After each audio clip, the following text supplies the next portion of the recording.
Welcome to Psychic Learners Academy by Bia Baloch, and my name is Noreen Fatima. We are on the topic Theories of Gender Development, Behavioral Approach, lesson number 10. So let's get to the background. Okay. तो behavioural approach के बारे में आप पहले से जानते हैं कि जो हमारे उन बिहेवियर्स थे उनका ये कहना था कि जो भी हमारी बिहेवियर है, जो भी हमारी पर्सनालिटी है, वो लर्निंग के थ्रू हुई है। और एक तरह से ये कह सकते हैं कि जो बिहेवियरल अप्रोच है वो ज़्यादा फोकस किस चीज़ पे करता था, वो फोकस किस चीज़ पे करता था, नर्चर पे। और बायोलॉजिकल अप्रोच का क्या था, नेचर, कुदरती। और बिहेवियरल अप्रोच का क्या है, नर्चर, कि हमारे इन्वायरमेंट हमारे क्या बिहेवियर, इन्वायरमेंट हमारे बिहेवियर पे क्या इफ़ेक्ट करती है। And like through reward, through punishment, reinforcement, observation, modelling, imitation means किसी की नकल करना। तो ये सारी चीज़ें बिहेवियरिज्म में आई थी। और जैसे कि आप जानते हैं कि हमारे एक बिहेवियरिस्ट है स्किनर, तो उन्होंने सबसे ज़्यादा इम्पोर्टेंस, सबसे ज़्यादा फोकस रीइंफोर्समेंट पे की थी। तो इन सारे बिहेवियरिस्ट कंडीशंस, वेरिएबल्स जो भी थे, जैसे कि ऑब्जर्वेशन, मॉडलिंग, रिवॉर्ड, पनिशमेंट, इन सारों की बात करते हुए, इन सारों की वजह से ही इन सब की वजह से ही हमारी सोशल लर्निंग स्टार्ट हुई। ओके।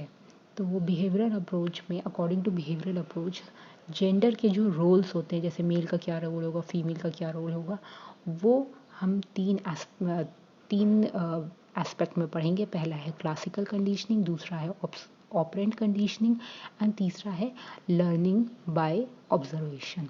तो जो बिहेवियर्स थे वो कहते थे कि जो जेंडर का रोल होता है, यानी कि मेल या फीमेल का रोल या उससे एसोसिएटेड बिहेवियर्स, जो भी इनकी बिहेवियर या पर्सनालिटी होती है, वो लर्न की जाती है अपने इन्वायरमेंट के थ्रू। इन्वायरमेंट मीन्स स्कूल में, या फिर फैमिली में, या फिर यूनिवर्सिटी में, या अपने आसपास के इर्द गिर्द, उसके अकॉर्डिंग आप लर्न करते हो। ये इन्नेट नहीं होती है, यानी कि ये कुदरती नहीं होती है। ये बाकी बिहेवियर्स जैसे आप सीखते हो उसी तरह आपकी जेंडर रोल, आपकी मेल रोल क्या है, आपकी फीमेल रोल क्या है, ये लर्नड है, not innate. Okay. And through reinforcement, through reward, punishment, it is shaped. तो फिर चिल्ड्रन की अपब्रिंगिंग, उनकी परवरिश किस तरह होती है, ये बहुत ज़्यादा मैटर करता है एक जेंडर के रोल के लिए। एंड डिफरेंस कभी कभी इंक्रीज़ भी कर जाता है, कभी कभी डिक्रीज़ भी कर जाता है लेटर एडल्टहुड में, एडोलसेंस में, या फिर किस तरह की उसको परवरिश दी जा रही है, या फिर क्या घर का क्या सेटिंग है, वो पेट्रियार्कल घर है, या फिर दोनों मेल और फीमेल को वहाँ इक्वल समझा जाता है। ये सारी चीज़ें बहुत इफ़ेक्ट करती हैं एक मेल के रोल पे भी और एक फ़ीमेल के रोल पे भी।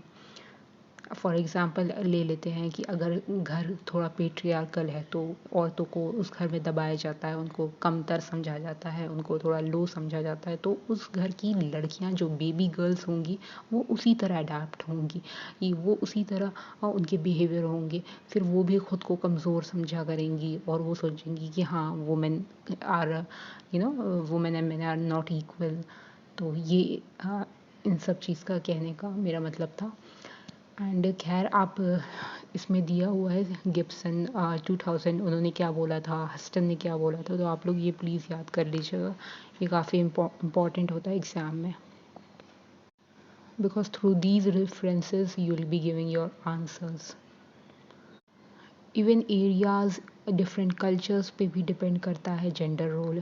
किसी किसी कल्चर में ये औरतों को ज़्यादा सपोर्ट दिया जाता है, या फिर औरतों और मर्दों को वो इक्वल रखा जाता है। किसी किसी कल्चर में मर्दों को ज़्यादा सपोर्ट दिया जाता है, मर्दों को ज़्यादा लाइक इक्वल तवज्जो दी जाती है, एंड औरतों को कम दी जाती है, कमतर समझा जाता है। तो ये कल्चर पे भी डिपेंड करता है कि आपकी ये सराउंडिंग क्या है, आपके कल्चर क्या है, तो उससे भी जेंडर रोल्स में काफ़ी ज़्यादा फ़र्क आ सकता है। ये बात गिब्सन्स ने कही थी 2000 में।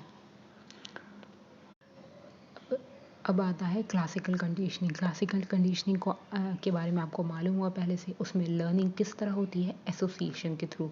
अब जैसे कि कोई बेबी बॉय है, ओके, तो वो अपने सेम सेक्स यानी कि अपने फादर को देखेगा, किस तरह वो हैं, किस तरह वो ड्रेसिंग कर रहे हैं, किस तरह के जेस्चर्स यूज़ कर रहे हैं, किस तरह से बोल रहे हैं, किस तरह से कर रहे हैं, तो उनसे एसोसिएट हो करके वो उनकी चीज़ें सीखेगा, किस तरह कम्युनिकेट कर रहे हैं, उनके वर्बल नॉन वर्बल क्यूज़ क्या हैं, वो किस तरह बोल भी रहे हैं, वर्बल हो गया, नॉन वर्बल एक्शन एंड वो जेस्चर्स, हैंड के जेस्चर्स, तो वो भी ज़्यादा मैटर करता है। तो उससे वो बेबी बॉय सीखेगा अपने जेंडर रोल यानी मेल रोल का क्या, मेल का क्या रोल है, किस तरह वो रहते हैं, किस तरह अपनी ज़िंदगी बिताते हैं। तो दिस इज़ हाउ द ये child adapts or associates with the same sex, and thus it leads to adoption of gender roles. Okay, but main चीज़ आता है ऑपरेंट कंडीशनिंग। ऑपरेंट कंडीशनिंग में लर्निंग कैसे होती है? Through reward and punishment. ये पहले अब बात माइंड में रखेंगे तो बेस माइंड में याद रखेंगे तो आप इजीली एग्जांपल निकाल देंगे। And try to give your answers through examples. It will also help you a lot also, and the teacher will also get to know that कि आप आंसर्स आपको मालूम है, आपकी कॉन्सेप्ट्स क्लियर हैं। बेशक लिखें डेफिनेशन और एक्सप्लेन भी करें उसे, बट एग्जांपल्स ज़रूर लिखें। तो ऑपरेंट कंडीशनिंग में लर्निंग किस तरह होती है? अगर कोई बच्चा है वो कैसा भी रिस्पॉन्स देता है, अगर कोई भी इंसान, कोई इंडिविजुअल, कोई भी इंसान चाहे मर्द हो या औरत, वो किस तरह का रिस्पॉन्स दे रहा है और उस रिस्पॉन्स को हम स्ट्रॉन्ग करते हैं, वीक करते हैं through reward and punishment. And it also depends on the positive and negative consequences. अभी मैं आपको कुछ एग्जाम्पल के थ्रू बताती हूँ। जैसे अगर कोई रिस्पॉन्स या बिहेवियर है जो कि पॉजिटिव है, ठीक है, तो उसको हम उसे हम बढ़ावा देंगे, उसे शाबाशी देंगे, उस चीज़ के लिए रिवॉर्ड देंगे, तो वो रिस्पॉन्स बार बार आएगी, रिपीट होगी। बट अगर कोई रिस्पॉन्स बिहेवियर है जो कि नेगेटिव है, ओके, नेगेटिव, जिसके नेगेटिव रिजल्ट्स हो सकते हैं, जिसकी नेगेटिव रीइंफोर्समेंट है, तो उसमें हम क्या करते हैं, उसे पनिशमेंट देते हैं। ओके, जो behaviour which is not likeable, जो सही नहीं होती है, तो उसके लिए हम नेगेटिव रीइंफोर्समेंट देते हैं, जैसे कि पनिशमेंट। ओके, और भी तरीके हैं बट पनिशमेंट को मेन ले लें आप। एंड उससे क्या होगा? Response will not be repeated.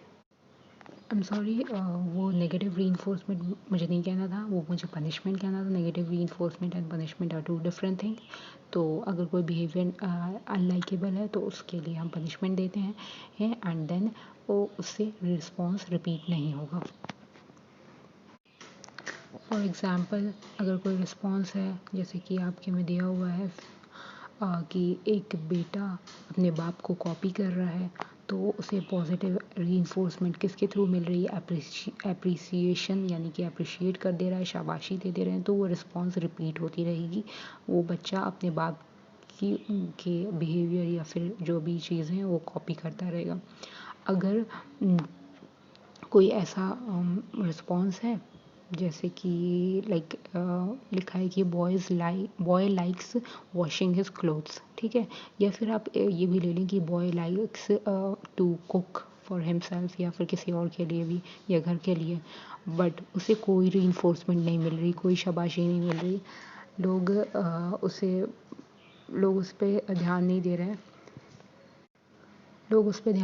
हैं, तो वो रिस्पॉन्स रिपीट नहीं होगा। उसे लगेगा कि कोई मेरी तारीफ़ ही नहीं कर रहा, कोई मुझे अप्रिशिएट ही नहीं कर रहा, हाँ, इससे तो मेरे इस काम से किसी को फ़र्क ही नहीं पड़ रहा, तो फिर क्या ज़रूरत है करने की, वो नहीं करेगा। ओके, तो रिस्पॉन्स रिपीट नहीं होगा। यानी कि आप जब कोई रीइंफोर्समेंट नहीं देते हो, ना पॉजिटिव ना नेगेटिव, तब वो रिस्पॉन्स रिपीट होना बंद हो जाएगी। फिर उसके बाद आता है आपका फॉर एग्ज़ाम्पल आप ये ले लें कि रिस्पॉन्स है girl works in kitchen, okay, but हाँ, अगर कोई लड़की है किचन में काम कर रही है, ओके, बिहेवियर है कि वो काम करती है किचन का, ओके, बट उसे और धमकाया जाता है, डराया जाता है कि अगर तुम नहीं काम करोगी तो इससे तुम्हें हम तुम्हें मारेंगे, या फिर तुम क्यों नहीं करोगी, ये वो जो भी हार्श ट्रीटमेंट उन्हें देने हैं। तो ये एक तरह का नेगेटिव रीइंफोर्समेंट है, जिसकी वजह से, जिसके डर से वो लड़की किचन में काम करेगी, तो response will be repeated, okay. तो नेगेटिव रीइंफोर्समेंट यहाँ क्या हुआ, लाइक एक तरह से उस वो हार्श ट्रीटमेंट को, वो उस डर को वो अवॉइड कर रही है। जैसे कि फॉर एग्जांपल अगर हम ले लें कि ये जो एक्सीडेंट्स होते हैं, स्पेशली जो बाइक चलाते हैं उनके एक्सीडेंट्स होते हैं, तो वो लोग क्या करते हैं, वो डर से यानी कि नेगेटिव रीइंफोर्समेंट, डर से वो हेलमेट लगाते हैं। तो ये एक तरह का नेगेटिव रीइंफोर्समेंट है, जिसकी वजह से रिस्पॉन्स विल बी रिपीटेड, यानी कि वो बार बार हेलमेट लगाते रहेंगे, ओके।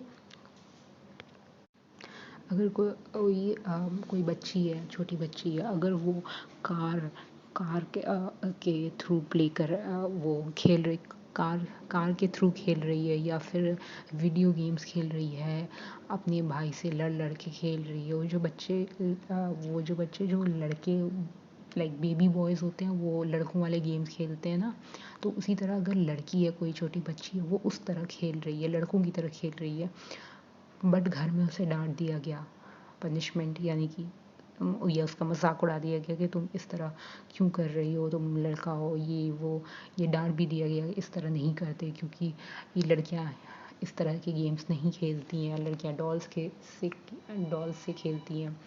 तो उसके वजह से response will not be repeated, यानी कि वो लड़की खेलना बंद कर देगी, या फिर like she will literally stop doing that, okay।